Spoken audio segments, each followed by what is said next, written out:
ওপরে তার মধ্যে দিয়ে কিন্তু মানুষের মুখটা বেরিয়ে এর ওপর দিয়ে কিন্তু এই অংশটাকে এখানে কিন্তু লাইভ পারফরমেন্স হবে মাতৃ প্রতিমার এক্সক্লুসিভ লুক নিয়ে। বাউল গানকে কখনো সীমিত পরিসরে করা যায়। হ্যালো বন্ধুরা, তো কেমন আছো তোমরা সবাই? আমি আজকে চলে এসেছি তোমাদের জন্য আরো একটা নতুন ভিডিও নিয়ে। এই মুহূর্তে রয়েছি কোথায়? আশা করি বুঝে গেছো আশপাশটা দেখে কোথায় রয়েছি। সেই জায়গাতে রয়েছি 2022-এর, যেখানে মাতৃ প্রতিমা কিন্তু ভাইরাল হয়েছিল। হ্যাঁ, যেখানে সিলিকনের মা দুর্গা সেজে উঠেছিল। রয়েছি নপাড়া দাদাভাই সঙ্গের একদম সামনে। আজকে তোমাদেরকে দেখাবো নপাড়া দাদাভাইয়ের মণ্ডপ ঠিক কেমনভাবে সেজে উঠছে, তার প্রস্তুতি পর্ব, তার ঝলক। দাদাভাই সঙ্গে আসতে হলে কিন্তু তোমাদের নিয়ারেস্ট যে মেট্রো স্টেশন সেটা হচ্ছে নপাড়া। নপাড়া থেকে নেমে তোমরা অটো করেও চলে আসতে পারো, বা হেঁটে মোটামুটি 7-8 মিনিট মতন লাগে, এইভাবেও তোমরা চলে আসতে পারো। চলে এসছি নপাড়া দাদাভাই সঙ্গের প্রাঙ্গণের ঠিক ভেতরের অংশে, আর এই হচ্ছে ভেতরের পোর্শন। দেখতে পাচ্ছ এই যে অংশগুলো করা হয়েছে, এইখান দিয়েই কিন্তু মানুষ ধীরে ধীরে ভেতরে প্রবেশ করবে। প্রত্যেকবারেই এইখানে যে পুকুরটা থাকে, এই পুকুরটার ওপর দিয়েই কিন্তু সাঁকো করে রাস্তা তৈরি করা হয় মণ্ডপে প্রবেশ করার। আমরা প্রত্যেক বছরই কিন্তু দাদা ভাইয়ের মণ্ডপে প্রবেশ পথ এইখান দিয়েই দেখতে পাই। এবছর যদি একটুখানি সামনের দিকের অংশগুলো তোমরা দেখো, তাহলে দেখতে পাবে কিন্তু গাছের যে গুঁড়ি, সেই গাছের গুঁড়ি গোল গোল করে কেটে কেটে কিন্তু পুরো এই ব্যাপারটাকে করা হয়েছে। এই যে প্রবেশ পথটাকে কিন্তু এরকমটা ভাবে সাজানো হয়েছে। এইবারে চলো ধীরে ধীরে একটুখানি সামনের দিকে মূল মণ্ডপের দিকে এগাই। যদি তোমাদেরকে বলি, এবছরের যেটা মণ্ডপের মূল এলিমেন্ট সেটা কিন্তু মাটি। বেসিক্যালি মাটির ওপরেই কিন্তু বিভিন্ন জিনিস ইনস্টলেশন হয়েছে। একটুখানি যদি ভালো করে তোমাদের দেখাই, এখানে কিন্তু বিভিন্ন দেবীকে আমি দেখতে পাচ্ছি। দেখো, দেবী মূর্তিগুলো কিন্তু বাইরে বিভিন্ন আমি সব ইনস্টলেশন হতে দেখতে পাচ্ছি। এইটা হচ্ছে একদম মূল মণ্ডপের বাইরের অংশ। এইবার কিন্তু ধীরে ধীরে আমরা ভেতরে প্রবেশ করব। বাইরের যে কাজ সেগুলো কিন্তু মাটির কাজ রয়েছে, যেগুলো দেখতে পাচ্ছি সব। এই হচ্ছে বাইরের পরিসর। এইবার যদি একটুখানি আমি ভেতরের দিকে প্রবেশ করি, এখান থেকে চলো ভেতরে যদি প্রবেশ করি, এই জায়গাটা ঠিক এরকমটা ভাবে সাজানো হয়েছে। একদম গোলাকার সার্কেল করা রয়েছে, মাঝখানেও একটা গোলাকার সার্কেল রয়েছে, আবার ওই দিকেও একটা গোলাকার সার্কেল রয়েছে। যেরকম বাইরে থেকে তোমাদের 3টে অংশ আমি দেখাচ্ছিলাম, সেরকম এই প্রবেশ পথটা কিন্তু 3টে সার্কেল দিয়ে করা রয়েছে। এইবারে যাব মূল মণ্ডপের ভেতরে। এই হচ্ছে ভেতরের পরিবেশ। জাস্ট দেখো, অসাধারণ হিউজ পরিসরে কিন্তু এবছর কাজ হচ্ছে এখানে। একটু পার্টে পার্টে যদি তোমাদেরকে দেখাই, তাহলে প্রথমেই যেটা দেখতে পাবে, সেখানে কিন্তু দেখা যাচ্ছে যে এরকম কিছু বাড়ি রয়েছে, যেগুলো কিন্তু ইট এফেক্ট দেওয়া হয়েছে ওপরে, তার মধ্যে দিয়ে কিন্তু মানুষের মুখটা বেরিয়ে এসছে, সেরকমভাবে দেখা যাচ্ছে। নিচের অংশতেও বাড়িগুলো কিন্তু নেমে এসছে। কিন্তু এরকম টাইপের বেশ কিছু অংশ আমি দেখতে পাচ্ছি, যেগুলো কিন্তু এরকম ফ্লোরের মতন একটু জায়গা করা হয়েছে। এইখানে কিন্তু তুমি দেখতে পাবে এইদিকেও কিন্তু এরকম সিঁড়ি, তারপর এর পাশে কিন্তু দেবদেবীর বিভিন্ন ধর্মের যে দেবদেবী, তাদের কিন্তু ইনস্টলেশন হয়েছে মণ্ডপের। এই যে এই সাইডটাতেও রয়েছে, আর ওই সাইডটাতেও কিন্তু রয়েছে, আর মাঝখানে কিন্তু একটা মানুষ করা হয়েছে, যেই মানুষের ভেতর দিয়ে কিন্তু একটা দরজা করা হয়েছে। মানুষের একটা মুখমণ্ডল রয়েছে, সেই মুখমণ্ডলের ভেতর দিয়ে কিন্তু একটা দরজা করা হয়েছে। দুদিকে দুটো সিংহ দেখতে পাচ্ছি, এই বাড়ির সামনে দুদিকে দুটো সিংহ বসে রয়েছে। এই যে জায়গাটা, এটা একটা মন্দির করা হয়েছে, যার পাশে কিন্তু বিভিন্ন ধর্মের দেবদেবীগুলো তোমাদেরকে দেখালাম রয়েছে। এবার তোমাদের দেখাই একটু এই পোর্শনটা, যেই পোর্শনে কিন্তু এই 3টে গোলাকার অংশ রয়েছে। সেই পোর্শনটা যদি তোমাদেরকে একটু ভালো করে দেখাই, তাহলে কিন্তু দেখতে পাবে এখানে যে বাউল গান হয়, সেই বাউল গানের লাইন কিন্তু রয়েছে দেখতে পাচ্ছি, যেগুলো কিন্তু খড় দিয়ে করা হয়েছে। যেগুলো কিন্তু খড় পাকিয়ে পাকিয়ে এই লেখার যে অক্ষরগুলো, সেইগুলো কিন্তু পুরো এই 3টে অংশ জুড়ে কিন্তু গেছে। 3টে এই গোলাকার সার্কেল টাইপের অংশ আছে, এই অংশগুলো জুড়ে কিন্তু গেছে। এবারে দেখাই একটু এই দিকের এই পোর্শনটা, যেখানে কিন্তু দেখতে পাচ্ছি বাউল রয়েছে আর বাউলিনী রয়েছে কিন্তু দুদিকে। দুদিকে রয়েছে দেখো, আর মাঝখানে কিন্তু বাউলের একটা অংশ দেখা যাচ্ছে। এবছরের যেটা ভাবনা সেটা রয়েছে শেকড়। এই শেকড়কে কিন্তু এখানে কোথাও না কোথাও বাউল গান বা বাউলের যে ভিত সেইখান দিয়েই কিন্তু খোঁজার চেষ্টা করা হয়েছে, আর সেই পরিবেশটাই কিন্তু ভিতরে তৈরি করা হচ্ছে, যে বাউলদের যে একটা ব্যাপার, সেই ব্যাপারটাকেই কিন্তু বাউল গানের মধ্যে দিয়ে কোথাও না কোথাও একটা সঠিক পথ খোঁজার চেষ্টা করা হয়েছে এই মণ্ডপে।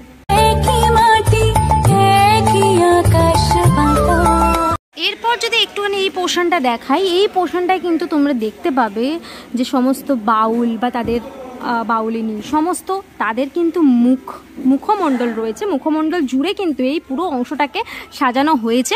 এটা দেখতে একটা পুরো সেই গাছের মতন কিন্তু লাগছে। নিচেও কিন্তু গাছের শিকড় রয়েছে।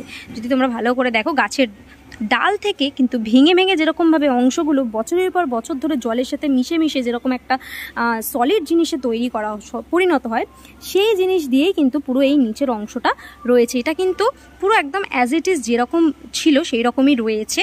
এর ওপর দিয়েই কিন্তু এই অংশটাকে করে তোলা হয়েছে।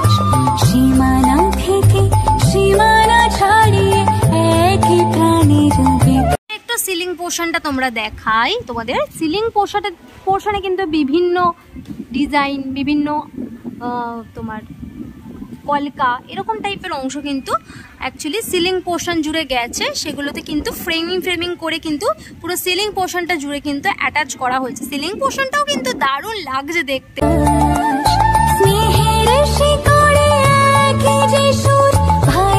কিন্তু একটা জায়গা করা হয়েছে, আর এইখানে কিন্তু পুরো ব্যাকগ্রাউন্ডটা যদি একটুখানি দেখি, পুরোটাই কিন্তু বাঁশ দিয়ে করা হয়েছে। ব্যাকগ্রাউন্ডটা বাঁশের উপরে কিন্তু বিভিন্ন জায়গায় আমি বেশ কিছু কলকা দেখতে পাচ্ছি। এইখানে কিন্তু লাইভ পারফরমেন্স হবে, বাউল গান কিন্তু এখানে তোমরা এলে শুনতে পারবে। একটা আলাদা জগৎ মনে হবে কিন্তু তোমাদের এখানে ঢুকে। চারিদিকটাই তোমাদের দেখালাম। এইবারে আসি মাতৃ প্রতিমা যেখানে রয়েছে সেই অংশটা। মাতৃ প্রতিমা যদিও এখন সামনের দিকটায় একটা জিনিস রয়েছে, তার জন্য মাতৃ প্রতিমাকে হয়তো দেখা যাচ্ছে না। এই যে গোলাকার অংশ দেখছো, এই জিনিসটা কিন্তু চলে যাবে মায়ের মাথার ওপর, আর এখান দিয়ে কিন্তু হবে জলের ইনস্টলেশন। তোমরা এলে চমকটা দেখতে পাবে ঠিক কেমনটা লাগবে দেখতে।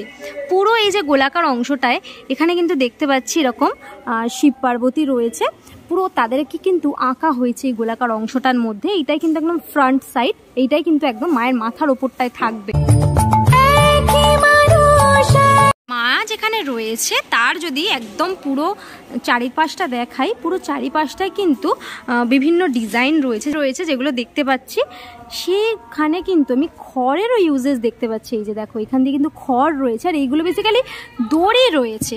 পুরো এই অংশটায় কিন্তু ওই রকমভাবে বেশ কিছু কলকা টাইপের ডিজাইন কিন্তু করা হয়েছে পুরো এই ওয়াল জুড়ে, আর সেইটাই কিন্তু মায়ের একদম ব্যাকগ্রাউন্ড জুড়ে গেছে। যদি একটু ভালো করে তোমাদের কাছ থেকে দেখাই, পুরো এই দিকের এই পোর্শন বলো, এই পেছন দিকের পোর্শন বলো, সামনের দিকে আরও এরকম একটা অংশ রয়েছে, ফ্রেম টাইপের রয়েছে।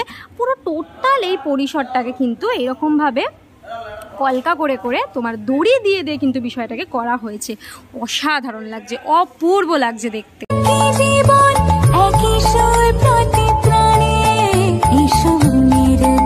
এইখানে কিন্তু রয়েছে মাতৃ প্রতিমা।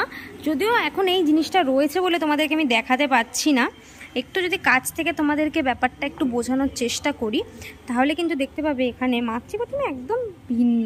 এখানে মা কিন্তু এখানে নিজেই এসেছে, মা কিন্তু তৈরি করা হয়নি। সেই ব্যাপারটা কিন্তু তোমাদেরকে পুজোর সময় এসে দেখতে হবে। চলে এসছি মাতৃ প্রতিমার এক্সক্লুসিভ লুক নিয়ে। দেখতে পাচ্ছ মা কিন্তু এখানে সেজে উঠেছে। তোমাদেরকে একটুখানি আমি ডিটেলসে বলবো, তবে সেটার জন্য কিন্তু অপেক্ষা করতে হবে। এখন মাতৃ প্রতিমার যে রূপ, সেই রূপ একটু সাইড দিয়ে পাচ্ছি তোমাদেরকে, যতটা সেটা দেখিয়ে দিচ্ছি। আর এখানে কিন্তু লক্ষ্মী রয়েছে, সরস্বতী রয়েছে, নিচে কিন্তু কার্তিক ঠাকুরও রয়েছে দেখতে পাচ্ছি। আর একদম নিচের অংশে কিন্তু দেখতে পাচ্ছি এখানে কিন্তু মহিষের মাথা রয়েছে, মায়ের পা রয়েছে মহিষের মাথার ওপর। যদিও এখনো কিছু কিছু সেটিং বাকি রয়েছে মাতৃ প্রতিমার, তবে মাতৃ প্রতিমা কিন্তু এখানে নিজেই সেজে এসেছে। মাকে কিন্তু এখানে আলাদা করে সাজানো হয়নি।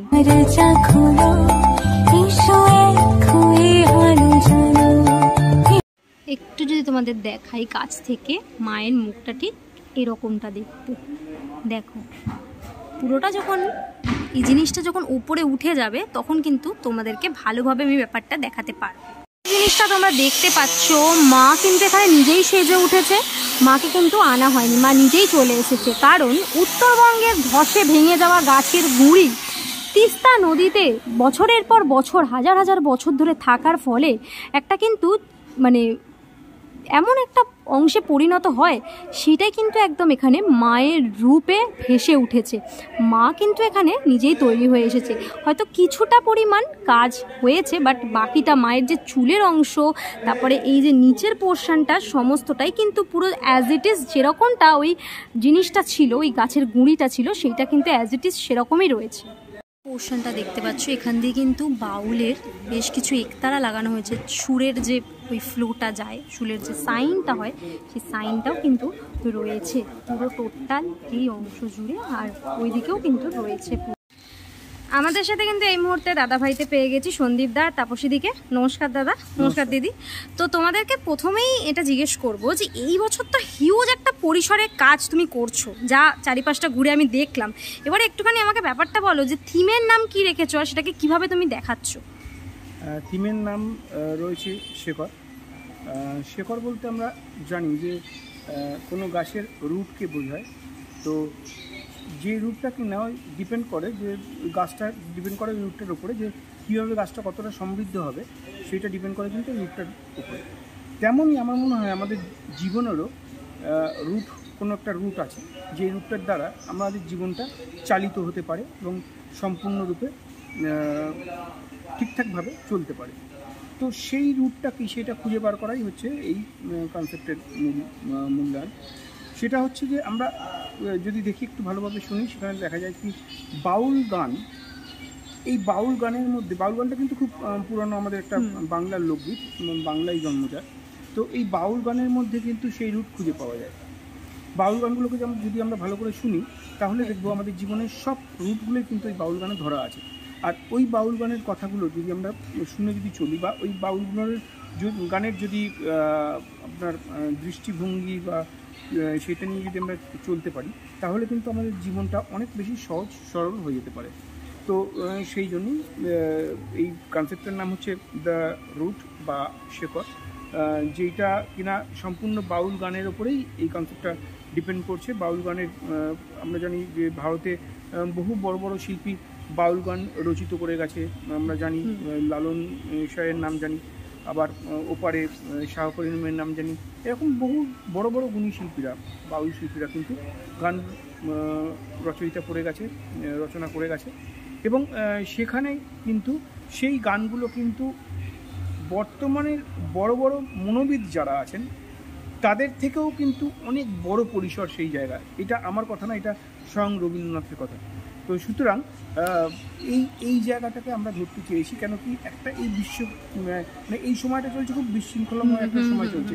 সেই সময় মনে হয়েছে যে একটা সঠিক পথ আমাদের বেছে নেওয়া উচিত এবং দেখানো উচিত দর্শকদের, যেই পথটা কিনা বাউল গানের প্রতিটা কথায়, প্রতিটা দর্শনে, বাউল গানটা হচ্ছে একটা দর্শন, ওই দর্শনে পাওয়া যায়। তো সেইগুলো আমরা টোটালটাকেই আমরা আমাদের থিমের মধ্যে ধরতে চেষ্টা করেছি। কিন্তু এইটা একদম সত্যি কথা যে বাউল গানকে কখনো সীমিত পরিসরে ধরা যায় না। তো আমরা ডেফিনেটলি আমরাও ধরতে পারবো না, এটা একদম সত্যি কথা। যতটা পেরেছি ধরতে চেষ্টা করেছি। আশা করি দর্শকরা প্রতিটা কোণায়, আমাদের থিমের প্রতিটা কোণায় সেই জিনিসগুলো দেখতে পাবে। এবার বলবে তাপসী। আচ্ছা, এবার তাপসী দিকে জিজ্ঞেস করব যে এই মণ্ডপে তো অনেকটা কনসেপ্ট আমি বুঝলাম, এবারে তুমি বলো যে কি কি এলিমেন্ট আছে, কি কি এলিমেন্ট তুমি নিয়ে ইউজ করছো এই মণ্ডপের ভেতর? জীবনের শেকড়, যেহেতু শেকড় আমাদের সাবজেক্টের এখানে নাম রাখা হয়েছে, তো এখানে যে উপাদান নিয়ে কাজ করা হচ্ছে সেগুলো সবটাই মানে প্রাকৃতিক উপাদান। প্রকৃতির মধ্যে যে উপাদান, প্রকৃতি থেকে যে উপাদানগুলো পাই সেগুলো নিয়ে কাজ করা হচ্ছে। যেমন তুমি দেখতে পাবে মাটি, যেমন খড়, যেরকম কাঠ, হ্যাঁ, সব কিছু নিয়ে এই ধরনের জিনিসপত্র নিয়ে, এমনকি আমরা যে কালার এখানে ইউজ করছি সেটাও প্রাকৃতিক, মানে বায়ো কালার, কোনো সিনথেটিক এলিমেন্টস এখানে ইউজ করা হচ্ছে না। সব মানে টোটালটাই এখানে মানে প্রাকৃতিক জিনিসপত্র নিয়ে কাজ করা হচ্ছে। আর কাজের মধ্যেও এই যে বললো বাউল জীবন দর্শন, জীবন তত্ত্ব, বাউল দর্শনকে আমরা কাজের মধ্যে ধরার চেষ্টা করেছি। এখানে যে কটা ইনস্টলেশন আছে সব কটার মধ্যে বাউল তত্ত্ব, মানে বাউল আমাদের যে বাউল রূপে যে আমাদের মধ্যে যে অমৃত ভাণ্ডার দিয়ে গেছে, জীবন দর্শন কীভাবে চালনা করলে আমরা ঠিক পথে চলতে পারবো, একটা গ্রেসফুল লাইফ লিড করতে পারবো, সেই যে দর্শনগুলো, সেই দর্শনগুলো আমরা ধরার চেষ্টা করেছি আমাদের ইনস্টলেশনের মাধ্যমে। বাউল গানের মাধ্যমে এখানে লাইভ বাউল গান পরিবেশন করা হবে। তো আমার সকল দর্শকরা আসবেন, দেখবেন, আমি আশা করব তো সকলের ভালো লাগবে। Thank you. মানে এই টোটাল পরিবেশটাই পুরো চেঞ্জ, মানে বাইরের যে পরিবেশ থেকে মানুষ ভেতরের পরিবেশে ঢুকবে, একটা পুরো আলাদা জগৎ খুঁজে পাবে কোথাও না কোথাও গিয়ে। একদমই একদমই সম্পূর্ণ আলাদা জগৎ খুঁজে পাবে। অ্যাকচুয়াল আলাদা জগৎ খুঁজে পেতো না, আসলে পাবে এই কারণে, কারণ কি আমরা সেই জগৎ থেকে অনেকটা বিচ্ছিন্ন হয়ে গেছি, একদমই আবার তাই, চেষ্টা করছি সেই জগতে ফিরিয়ে আনা, তাই জন্যই এরকম একটা রূপরেখা। অনেক ধন্যবাদ দাদা দিদি, তোমাদের দুজনকেই পুজোর অনেক অগ্রিম শুভেচ্ছা আমাদের সকল দর্শনার্থীদের তরফ থেকে। ধন্যবাদ তোমাকেও, তোমার চ্যানেলের সকল দর্শককে, তোমার চ্যানেলের সকল দর্শককে বলবো, ও তো খুব সুন্দরভাবে ভিডিওগুলো প্রতিস্থাপনা করে আপনাদের সামনে উপস্থিত করে, কিন্তু আপনারা এটা ডেফিনেটলি দেখবেন। তা সত্ত্বেও আপনাদের কাছে প্রতিবেদন থাকলো যেন আপনারা এসে নেটে না হেঁটে এসে দেখেন। একদম, থ্যাংক ইউ সো মাচ দাদা। ধন্যবাদ।